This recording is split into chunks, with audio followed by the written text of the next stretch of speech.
ఈరోజు కడప నగరంలో తాగునీటి సమస్య మీద 8 నెలలైంది కూటమి ప్రభుత్వం అధికారంలోకి వచ్చిన నాటి నుంచే దాని మీద పోరాటం చేస్తూ ఉన్నాము.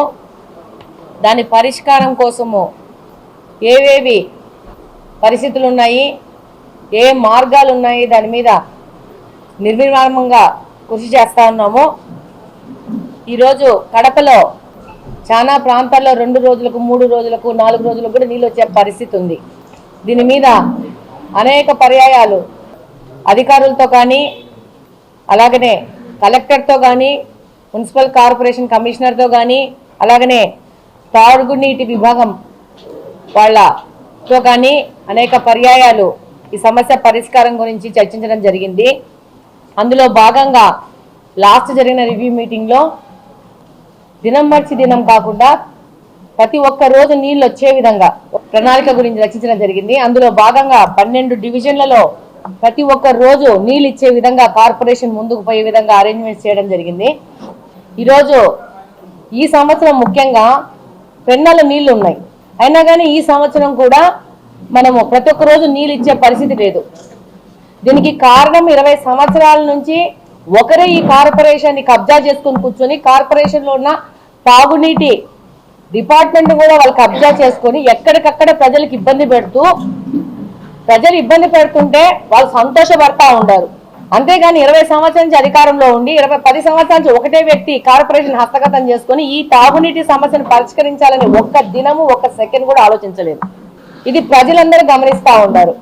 చాలా మటుకు ఈ యొక్క తాగునీటి విభాగం వాళ్ళ అధికారులను కూడా వాళ్ళు ఇన్ఫ్లుయెన్స్ చేస్తూ ప్రజలకు ఇబ్బందులు కూడా చేస్తున్నారు. ఇది అన్నీ మనం తప్పాలంటే మనము కూడా దీని మీద సీరియస్గా ముందుకు పోవాలన్న ఆలోచనతోనే ప్రతి ఒక్క రోజు తాగునీటి ఇచ్చే విధంగా ఒక ప్రయోగాత్మకంగా కొన్ని డివిజన్లలో ఇప్పుడు మొదలు పెట్టడం జరుగుతూ ఉంది. అందులో భాగంగా భాగ్యనగర్, అందులో భాగంగా 12 డివిజన్లలో ఇప్పుడు మనము ప్రతి ఒక్క రోజు నీళ్ళు ఇచ్చే విధంగా ఒక ప్రపోజల్ తయారు చేసుకున్నాము. అందులో భాగంగా 13వ డివిజను, 11వ డివిజను, 10వ డివిజను, 14వ డివిజను, 15వ డివిజను, 20 డివిజన్లో కొంచెం పార్ట్, 10వ డివిజన్లో కొంచెం పార్ట్, 7వ డివిజన్లో కొంచెం పార్ట్, 8, 9, 10వ డివిజను, 2వ డివిజను, 7వ డివిజన్, 8వ డివిజన్, 26వ డివిజన్లో కొంత భాగము. ఎందుకంటే ఇవన్నీ కనెక్షన్స్ ఒక పద్ధతిలో అరేంజ్ అయి ఉంటాయి, పైప్ లైన్ కనెక్షన్స్ అన్ని. సో ఒక పైప్ లైన్ కనెక్షన్స్ వచ్చే దగ్గర మనము దీన్ని ఒక మొదలు పెడితే మిగతా దాంట్లోకి దాన్ని తీసుకుపోయే విధంగా ఉంటుందని చెప్పేసేసి 3వ డివిజన్లో కూడా కొంత భాగము, 15వ డివిజన్లో కొంత భాగము, 16వ డివిజన్లో రిమ్స్ దగ్గర, ఓన్లీ రిమ్స్ దగ్గర ప్రతి ఒక్క రోజు నీళ్ళు వచ్చే విధంగా ఒక ప్రణాళిక చేశాము. ఒక 15 రోజులు దీన్ని పరిశీలించాలనుకుంటున్నాం. నేను మీ ద్వారా ప్రజలకు విజ్ఞప్తి చేసుకునేది ఏంటంటే, నీళ్లు రావని ఎక్కువ పట్టేసుకొనేసి మరుసటి రోజు నీళ్లు రాగానే ఆ నీళ్లు వంపేయమాకండి. మనకున్న నీటి లభ్యత ఫిక్స్డ్ కాబట్టి మీరు మరుసటి రోజు నీళ్లు రాగానే పట్టిన నీళ్లు డబ్బాలలో, క్యాన్లలో, ట్యాంకులలో పట్టిన నీళ్లు పడేయవద్దండి. దాంట్లో తక్కువైన దాన్ని నింపుకోండి, గమనించండి.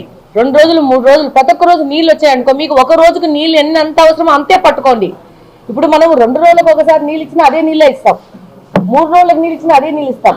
వీళ్ళు ఎక్కువ పట్టేసుకొని నీళ్లు రాగానే వంపేయడం వల్ల నీటి లభ్యత తక్కువైపోతా ఉంది. కాబట్టి వంపకండి నీళ్లు. ఈ యొక్క మనం కడపకంతా మంచిగా నీళ్ళు ఇచ్చుకోవాలంటే దీంట్లో మేము ఎంత ఎక్సర్సైజ్ చేసినా, ఎంత కష్టపడినా ప్రజలు మాతో భాగంగా వచ్చి మాకంటే ఎక్కువ బాధ్యతగా ప్రజలు ఫీల్ అయితేనే దీంట్లో మనం సక్సెస్ అవుతాం. ఈ విధంగా దశల వారీగా ముందుకెళ్లి కడపను నీళ్ళ సమస్యలోంచి బయటికి తీసుకొచ్చే విధంగా ప్రతి ఒక్క రోజు నీళ్ళు వచ్చే విధంగా మనము ప్రయత్నం చేద్దామని విజ్ఞప్తి చేసుకుంటున్నాను. కాబట్టి మీరు నీళ్ళు కింద ఒలగబోయకండి. నీళ్లు ఒకవేళ మరుసటి రోజు వస్తే ఆ బ్యాలెన్స్ తగ్గిన నీళ్లు పట్టుకొని చూడండి. అట్లా ఒక 4-5 రోజులు చూసినాక మీకు రోజు నీళ్ళు వస్తుంది, మీకు ఎంత అవసరం వస్తే అంతే నీళ్ళు పట్టుకోండి. ఈ రోజు నేను వారం నుంచి హైదరాబాద్లో ఉన్నాను, హెల్త్ బాగాలేక. కృష్ణా సర్కిల్ నుంచి మహిళలు ఫోన్ చేసినారు, నీళ్లు రావట్లేదు అక్క అని చెప్పేసి. నేను హైదరాబాద్లో ఉండి కూడా ఫోన్ ఎత్తి కమిషనర్ గారికి ఫోన్ చేసి ఫోన్ చేసిన వ్యక్తి నెంబర్ పంపించి ఇక్కడ నీళ్లు రావట్లేదంటే కొన్ని వాటర్ పైపులు లీక్ అవుతున్నాయి, దాన్ని రిపేర్ చేస్తున్నట్టు ఇమీడియట్ గా ఆ ఏరియాలకి ట్యాంకులు పంపించండి అనే పరిస్థితులు ఈ రోజు కూటమి ప్రభుత్వం కానీ ఇక్కడ మనం కానీ తెలుగుదేశం ప్రభుత్వం నుంచి పనిచేయడం జరుగుతూ ఉంది. నిన్న దేవుని కడప నుంచి కూడా ఇంకో ఫోన్ వచ్చింది. ఇమ్మీడియట్ గా వాళ్ళకి ట్యాంకర్లు అరేంజ్ చేసేసి అప్పటికప్పుడు వాళ్ళకి పని చేస్తా ఉన్నాము. డెఫినెట్ గా ప్రతి ఒక్క నిమిషం ప్రజలకు సేవ చేసే విధంగా ముందుకెళ్తున్నాము. ఏ ఫోన్ కాల్ నేను రిసీవ్ చేసుకున్నా కూడా ఇమ్మీడియట్ గా దానికి సంబంధించిన యాక్షన్ ఇమ్మీడియట్ గా సంబంధిత అధికారులకు చెప్పేసి వాళ్ళకి అందుబాటులో ఉండే విధంగా 99% పని చేస్తా ఉన్నాను. ఇది రేపు పొద్దున భాగ్యనగర్ కాలనీలో 12వ డివిజన్ లో లాంచింగ్ ప్రతి ఒక్క రోజు నీళ్లు ఇచ్చే విధంగా కడపలో మొదలు పెడతా ఉన్నాము. 8 గంటలకి రేపు పొద్దున భాగ్యనగర్ కాలనీలో 12వ డివిజన్ లో నీళ్లు రిలీజ్ చేస్తున్నాం. రెండో విషయం ఏంటంటే ఈ యొక్క బ్రహ్మసాగర్ ప్రాజెక్టు కింద మనం శాశ్వత నీటి పరిష్కార దిశగా కూడా మనం పని చేస్తా ఉన్నాము. అమృత్ నిధుల కింద అది కూడా ముందుకు పోతుంది. రేపు 2-3 నెలల టెండర్ ప్రక్రియ జరుగుతుంది. దాంట్లో కూడా మనం హ్యామ్ ద్వారా ముందుకు పోతున్నాము. దాన్ని కూడా మనము తీసుకొచ్చుకొని సాధించుకొచ్చుకొని కడపకు శాశ్వత నీటి పరిష్కారం ఇప్పుడు మనం చేస్తున్నది. ఈరోజు ఈ సంవత్సరం నీళ్లు ఉన్నాయి కాబట్టి మనం చూస్తున్నాం.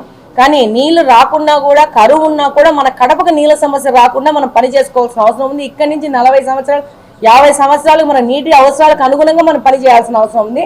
ఆ విధంగా పని చేస్తున్నాం. ఆ యొక్క మన నీటి సమస్య గురించి పరి విధాలుగా చాలాసార్లు ముఖ్యమంత్రి గారి దృష్టికి తీసుకుపోవడం జరిగింది.